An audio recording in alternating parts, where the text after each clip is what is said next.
Okay, we're going to talk about section 4.2. We've done a lot of graphing. We're going to talk about how we can use graphs to make sense of word problems.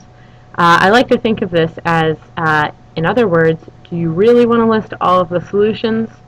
A brief guide to how graphs can help lazy people. So if you don't want to list all of the solutions, graphs are a really great way to have to find a couple of them and have the graph do the work for you. So without further ado, let's talk about a couple word problems. So, first thing you realize is there's an awful lot of words in this word problem. This is the reason why I hate textbook word problems. I find them intimidating, okay, and there's a lot of stuff going on here. So let's try and read through this together and separate out what is important and what is not. After visiting relatives who live 200 miles away, your family drives home at an average speed of 50 miles per hour. So that should make some sense to you. We've all traveled somewhere to visit our grandparents or, another family member. They live 200 miles away, and you are traveling at a speed or a rate of 50 miles per hour. Your distance, or D, so they're defining your variable here, from home is given by, now here is your equation. They gave you the equation. So let's make a little bit of sense of this real quick. I've got distance. My distance from home is going to be equal to 200. Well, that's how far I started. I started at my family's house 200 miles away. It should make sense to you that the furthest you will ever be away from your house is 200 miles. So you start at 200 miles, and then you subtract 50 times h. I'm sorry, not h. I would have used h. The textbook doesn't use h, so let's go back. Okay? And they used t for time, but time is in hours, so that's why I wanted to use h. So let's say I am 1 mile away from I've been traveling for 1 hour. 1 hour times 50 means I've traveled 50 miles. If I started out 200 miles away, minus that 50 miles I've traveled back towards my house, my distance from home is 150 miles. So as of right now, I have really only looked at this part of the graph. I wanted to stop and see, do I understand the problem? Okay, so let's keep reading. Graph the function, so that's going to be part 1, and identify its domain and range. I'm going to say parts 2 for the domain and 3 for the range. What is your distance from home after driving for blank hours? The reason I left that blank, I will fill it in, is because if we have a graph, this part 4 is going to be the easiest question ever, okay? Because I could list 18 problems that ask the same thing, and you should be able to use your graph to easily, within seconds, come up with an answer. Alright, so let's get down to how we're going to do this. Step 1, do you understand the problem? That first part of what I was explaining is really me understanding the problem. The next thing I'm going to think about is, what are the two things that I'm really comparing here? What two things, oh, that's an awfully thick line, sorry about that, are being compared? The two things that are being compared are my distance from home, oh, this pen's crazy, from home, and my time, how much time I've been traveling. Are there any reasonable time limits, or sorry, not time limits, are there any reasonable limits to the values that you cannot use, or can or can't use?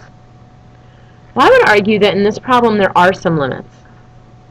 They told you that your distance from home started at 200 and you were driving towards your house. Therefore, 200 should be the greatest distance that you are from your house. The time? Well, the problem didn't necessarily give me any limits on the time. We'll see if that makes any sense at the end. Step 2. We're going to set up and graph our function. We will make a table and then we're going to plot our points. What we have to decide as we're graphing, should we put our distance from home along the bottom or should we put our time along the bottom? And really there is one correct answer. When you are setting it up, you should always put your independent variable. Independent. Your independent variable should always go on your x-axis. This is the thing that kind of you are selecting, or something that is not affected by the other variable, something that is independent or stands by itself. On my y-axis is where I should be putting my dependent. Sorry for my handwriting again. My dependent variable should go on my y-axis. This is going to be true of any graph that we make that has to do with a word problem. So let's go back. Well, my distance from home is not necessarily independent.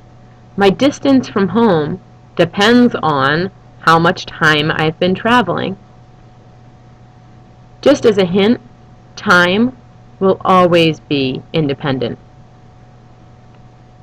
Time doesn't depend on anything else. Everything else depends on the time. So we're going to label time in hours on our x-axis. On our y-axis, we are going to label that distance.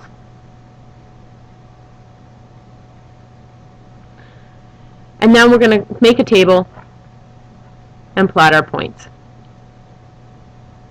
I'm going to scooch up just a little bit so I can still see my function. Well, let's pick an easy one, 0 for my amount of time. And if I have traveled for 0 hours, then my distance is 200 miles away. If I travel for 1 hour, I'm going to be at 150. 2 hours, I'm going to be at 100 miles. I could keep going.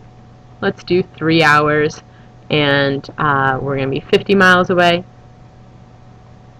4 hours, and we are going to be 0 miles away. So I've got D is equal to 200 minus 50t. So here's my table. Let's set up our scale. I'm going to say that I would like each box here to be a half an hour. So I'm going to set this up as 1 hour. Here's 2 hours. Here's 3. Here's 4.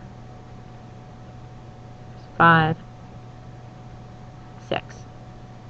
My distance from home, again, I want to spread it out. I know the greatest distance I can be from home is 200 miles. So let's say this is going to be 25. Then this one's going to be 50, 75, 100, 125, 150, 175, 200. And these are really just for show. We know that we're not going to be 225 or 250 miles away. I'm going to label this MI for miles. Alright, so let's plot our points. 0, I'm going to pick a different color so it stands out a little bit. 0, 200 is my point right here. 1, 150. 2, 100. 3, 50. and 4, 0. Now, again, I picked these points because they were relatively easy to find, not that they were the only points that I could have used. I'm going to draw on my line. And I'm going to ask you, is it reasonable that I have put endpoints here?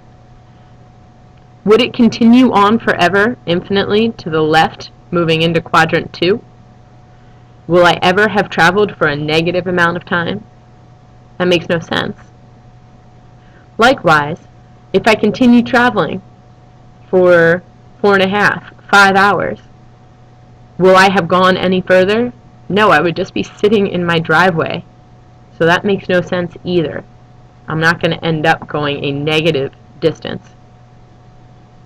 So this is the graph that I would come up with for this problem. Step 3 is, did I answer the question? So let's go back. Graph the function. Check. Identify the domain or the range. I have not done that yet. So my domain, let's pick blue. My domain, I know that that is my set of x values. So again, I know that we use the idea of kind of casting a shadow. If I look at my x-axis here, where would this line have cast a shadow? Well, anywhere from 0 up to 4. So I am going to say that x, let me erase this, has got to be greater than 0 or less than 4. So I'm going to put x between 0 and 4. I know it's got to be greater than. Could it be equal to? Absolutely. Because it should make some sense that I could have traveled 0 miles and I could have 0 miles left to travel. Oh, sorry, 0 hours and 0 miles left to travel. Last one, range. My range, if I could imagine kind of it casting a shadow on my y-axis over here, my range is going to be between 0, that's the lowest y value I have, and 200.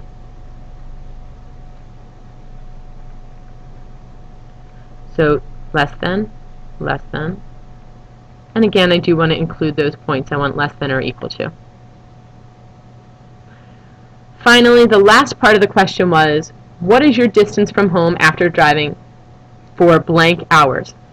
I could put any number in here and it should take you approximately like 3 seconds to get an answer. I could say 1.5. So after an hour and a half, you're going to come down here, an hour and a half, you're going to tell me it's 125 miles.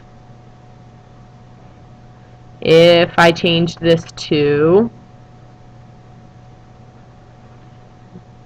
let's pick something else that's reasonable. If I change this to 2.5, could I come down and find that within 3 seconds? Sure. 2.5 up, 75 miles. What this is, okay, this line represents all possible answers. I didn't plot the point 2.5 and 75, but I'm certainly representing it in my graph. So again, please just double check and make sure that you're answering the question that's asked. Okay, hope this was somewhat helpful. We'll talk about it again tomorrow. Thanks, guys.